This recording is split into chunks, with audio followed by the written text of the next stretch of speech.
شروع کرتا ہوں اللہ کے نام سے جو بڑا مہربان اور نہایت رحم کرنے والا ہے۔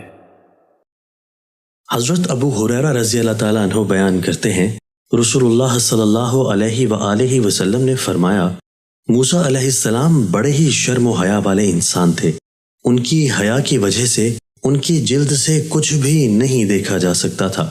بنی اسرائیل کے جن لوگوں نے آپ کو اذیت پہنچائی تھی وہ پہنچا کر رہے۔ انہوں نے کہا، یہ اپنی کسی جلدی بیماری کی وجہ سے اس قدر اپنا بدن چھپا کر رکھتے ہیں، یہ یا تو برز کے مریض ہیں یا ان کے خصیے پھوتے پھول گئے ہیں۔ اللہ نے ارادہ فرمایا کہ وہ ان کو ایوب سے بے عیب ثابت کرے۔ ایک روز وہ اکیلے غسل کرنے کے لیے آئے تو اپنے کپڑے اتار کر ایک پتھر پر رکھ دیے اور وہ پتھر ان کے کپڑے لے کر بھاگ گیا۔ موسیٰ علیہ السلام بھی تیزی کے ساتھ اس کے پیچھے پیچھے بھاگنے لگے اور کہنے لگے، پتھر میرے کپڑے واپس کر دو، میں اور کچھ نہیں چاہتا۔ وہ اس طرح کہتے ہوئے بنی اسرائیل کی ایک جماعت تک پہنچ گئے۔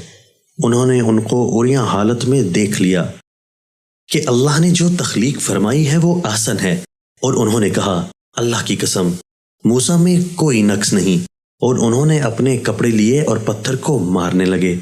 اللہ کی قسم ان کی مار کے 3، 4 یا 5 نشان پتھر پر پڑ گئے۔ دوستو، اللہ تعالی ہمیں ان احادیث مبارکہ پر عمل کرنے اور اپنی زندگیوں کو سنوارنے کی توفیق عطا فرمائے۔